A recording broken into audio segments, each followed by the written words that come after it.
আমি আজকে তোমাদের একটা দারুণ জিনিস বলবো, বাড়িতে তৈরি স্কিন একদম গ্ল্যামার।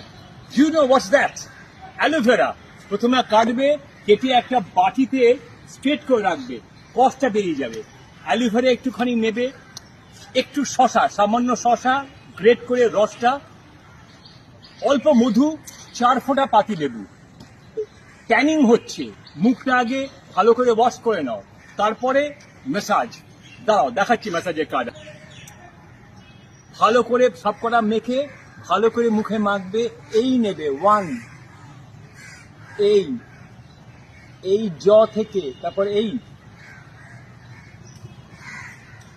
এবার কপালটা, এই এবার চোখটা আস্তে করে ভালো করে রিপিট করবে। রিপিট করার পরে 15 মিনিট রাখবে, then wash off. See the results.